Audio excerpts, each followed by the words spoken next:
Bonjour à tous, bonjour à toutes et bienvenue dans Tech24. Cette semaine au programme, ligne de but, performance des joueurs ou même qualité de la pelouse. Rien n'est laissé au hasard pour cet Euro 2016.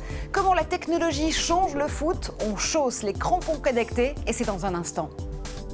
Et dans Test 24, Guillaume Gralet fait de vous des athlètes à la pointe. On parlera vélo ou kitesurf sous le signe de l'Internet des objets, bien sûr.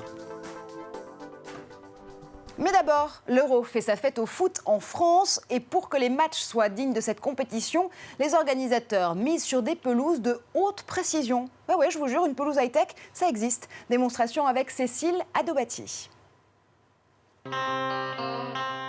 2 hectares de gazon au beau milieu de la forêt des Landes. Voici la plus grande gazonnière de France. Sous cette herbe 100% naturelle, un concentré de technologie. Ses racines sont solidement accrochées à ce drôle de mélange. Voilà. C'est du sable, des fibres qu'on voit ici, et des particules de liège qui vont à la fois donner de la souplesse, de la résistance et de l'air aux racines. Pour en arriver là, les ingénieurs ont fait des milliers de tests dans ce laboratoire. Grâce à ce robot footballeur, ils reproduisent l'impact du gazon sur les articulations des joueurs. Ils ont aussi modélisé la course des sportifs pour décortiquer leurs appuis sur ce sol. On est capable d'avoir maintenant un robot qui va reproduire ces mouvements à l'identique, de manière à ce qu'on puisse identifier très finement ce qui se passe au niveau de la cheville ou du genou. Conclusion, cette pelouse hybride réduit le risque de blessure de 40% par rapport à un gazon classique. Ultra performante, elle équipe la moitié des terrains de l'Euro. Mais avant d'arriver au stade, la pelouse est récoltée de nuit pour éviter sa fermentation. Les bandes sont ensuite transportées par camion frigorifique. Pause comprise, ce revêtement coûte plus d'1 million d'euros par stade, presque 5 fois plus qu'une pelouse classique. Et retour en plateau avec Guillaume Gralet, passement de jambes même avec vous, puisque la technologie, on le voit, s'invite dans les stades. Ça, c'est pas nouveau. Elle touche aussi à l'arbitrage et le système Goal Line Technology a été encore perfectionné pour cette compétition.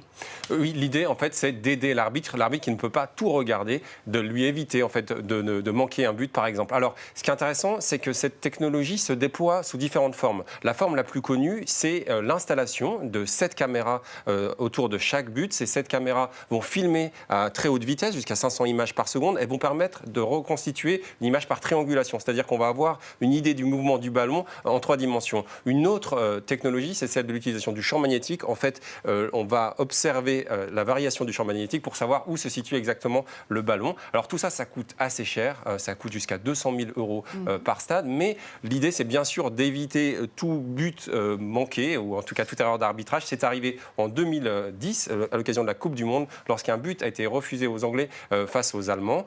Ce qu'on observe, c'est qu'effectivement, il y a de plus en plus d'expérimentations. Il y en a à Amsterdam, il y en a eu lors du championnat d'Angleterre en 2014 et lors de la Copa América. Et on va le voir de plus en plus. La FIFA prend ça très au sérieux. Connexion aussi jusqu'au bout des crampons et cette fois-ci, ce sont les grands équipementiers qui prennent le relais. La technologie investit tout sur le stade, notamment les chaussures. Alors on avait vu Adidas et Nike sortir des modèles de chaussures connectées qui permettent d'enregistrer toutes les statistiques des joueurs. Aujourd'hui, c'est le ballon qu'on veut connecter. Et c'est notamment Adidas qui lance un ballon un tout petit peu différent, mais truffé de capteurs, dont on va pouvoir suivre le mouvement grâce à une application dédiée, la MyCoach Smart Ball. Et bien, ce ballon, il va falloir le recharger. Il a une autonomie d'environ 1 semaine ou environ 2000 tirs.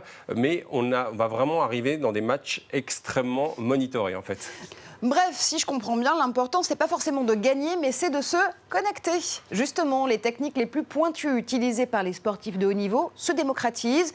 L'Internet des objets appliqué au sport entre dans une nouvelle phase. Florence Gaillard.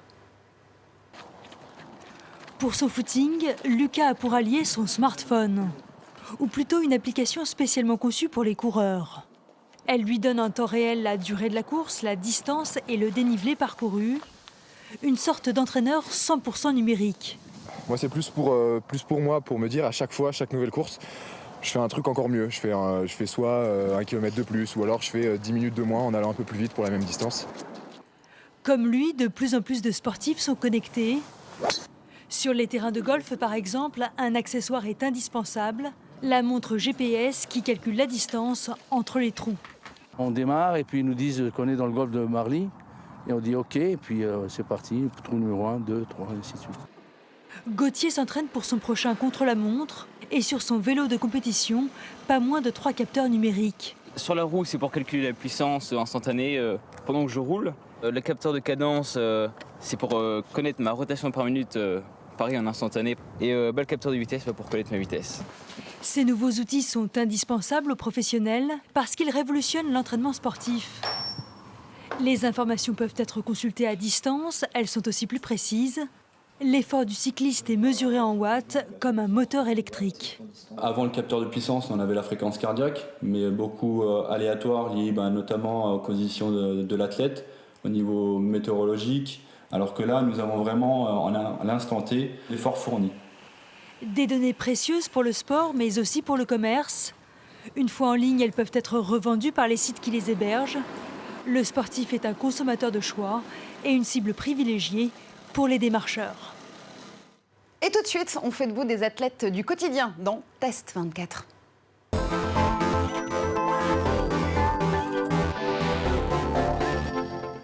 Et on continue ce Tech 24 100% sport avec des démonstrations évidemment là aussi de gadgets et de techniques pour aller jusqu'au bout justement des sports qu'on aime pratiquer. On va parler tout de suite d'une vraie problématique, les combinaisons de sport de glisse. Jusqu'à présent, elles sont constituées de néoprène, mais la marque Patagonia, qui essaie d'être éco-friendly jusqu'au bout des ongles, a décidé de construire cette première combinaison sans néoprène, justement. Oui, celle que vous portez, Marjorie, et la vraie nouveauté, en tout cas, ce que vend Patagonia, c'est le fait d'émettre moins de CO2 lors de la fabrication de cette combinaison.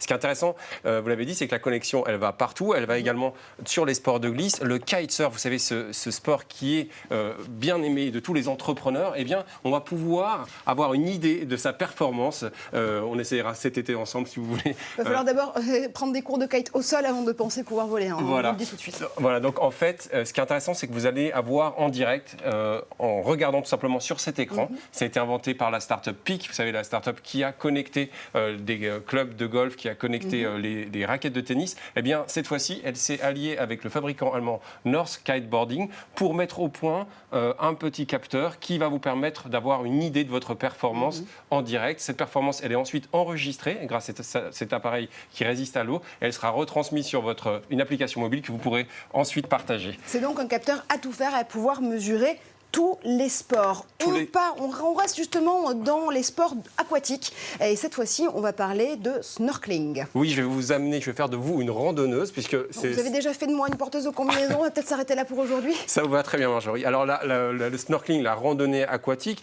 eh bien, vous savez, jusqu'ici, alors c'est à moi ce coup-ci d'avoir l'air un peu ridicule, je vais le porter. Jusqu'ici, on avait un tuba. Ce tuba, ça peut vous gêner votre vision lorsque vous avez un magnifique spectacle de poissons. Eh bien, ici, on va se passer d'un tuba et surtout on va pouvoir respirer par le nez et par la bouche en même temps grâce en fait à ce tuba reconstitué. Ce tuba reconstitué grâce à un système de valve, il va empêcher l'eau de rentrer à l'intérieur du masque. On le voyait tout à l'heure dans le sujet de Florence Gaillard, le vélo lui aussi est vraiment à la une et vraiment à la mode. Ça vous va très très bien.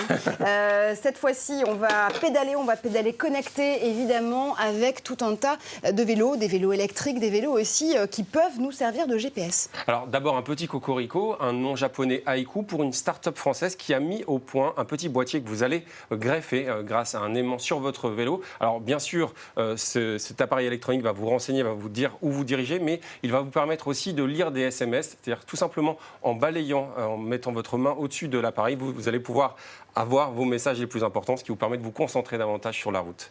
Et des vélos qui sont de plus en plus légers aussi, qui se plient plus facilement. Oui, alors plusieurs coups de cœur. D'abord, Van Hooks, c'est une invention qui nous vient du Canada, de Toronto.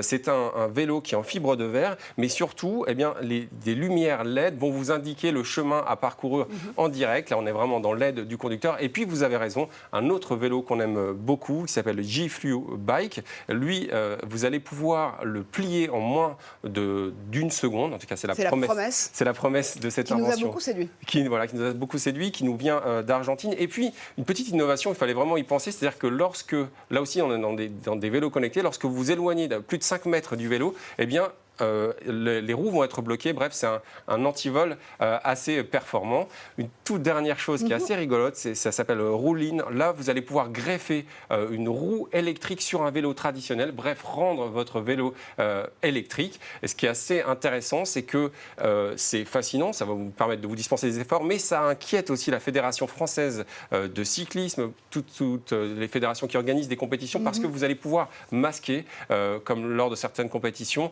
un composant électronique en fait, sur une compétition de vélo normale. Bref, c'est au cœur de toutes les préoccupations. Des risques pour la compétition, mais aussi des risques pour le porte-monnaie. Oui, parce qu'en fait, le fabricant nous vend un équipement qui nous coûtera 2 fois moins cher qu'un vélo électrique, mais il faudra quand même débourser au-dessus de 600 €, parfois même au-dessus de 800. Bref, ce n'est pas donné. Allez, je vous laisse vous préparer justement pour toute cette très belle compétition sportive de l'été. Merci infiniment, Guillaume, de nous avoir aidé à suivre cet entraînement. Vous l'avez compris, c'est la fin de cette émission. Merci infiniment de l'avoir suivi. On se retrouve comme chaque semaine sur tous les réseaux sociaux avec le hashtag Tech24 à la fin de vos messages pour commenter ensemble l'actu numérique. Restez connectés. À très vite en plateau.